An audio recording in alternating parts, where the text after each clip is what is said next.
अस्सलाम वालेकुम नाजरीन, साहिबान न्यूज के साथ मैं हूं नाइला भट्टी। सबसे पहले शामिल करते हैं आज की अहम खबर शामिल करते हैं सऊदी अरब के दारुल हुकूमत रियाद से, जहां मुस्लिम लीग नून के एग्जीक्यूटिव मेंबर और chairman SAARC journalist forum Saudi Arab Malik Rashid Parvez Awan ने मीडिया से गुफ्तगू करते हुए कहा कि वफाकी पार्लिमानी सेक्रेटरी वजारत overseas Pakistani human resource development Chaudhry Ehsanul Haq Bajwa ने कानून खत्म नबूवत सल्लल्लाहु अलैहि वसल्लम के गोल्डन जुबली सरकारी सतह पर 7 सितंबर को मनाने के लिए कौमी असेंबली के स्पीकर को दरख्वास्त देने पर मुसलमानों के दिलों को खुश कर दिया, जिस पर हम उनके शुक्रगुजार हैं।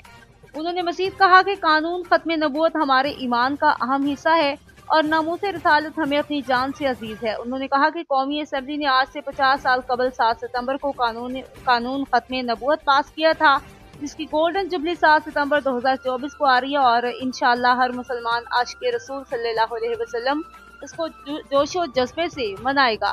हम वफाकी पार्लिमानी सेक्रेटरी वजारत overseas Pakistani human resource development Chaudhry Ehsanul Haq Bajwa ने कानून खत्म नबूवत सल्लल्लाहु अलैहि वसल्लम की गोल्डन जुबली सरकारी सतह पर 7 सितंबर को मनाने के लिए कौमी असेंबली में दरख्वास्त देने पर मुसलमानों के दिल खुश कर दिए, इस पर हम उनके शुक्र गुजार हैं। उन्होंने मजीद कहा कि चौधरी एहसानुल हक बादशाह ने मुसलमानों के जज्बात की तर्जुमानी की है। अहले पाकिस्तान और अहले चिश्तियाँ मुबारकबाद के मुस्तहिक हैं, जिन्होंने आशिक़े रसूल सल्लल्लाहु अलैहि वसल्लम को मुंतखब करके असेंबली में भेजा है। हम चौधरी एहसानुल हक की सेहत और लंबी जिंदगी के लिए दुआगो हैं। अब तक के लिए इतना ही। मजीद खबरों और अपडेट से बाखबर रहने के लिए देखते रहें साहिबान न्यूज।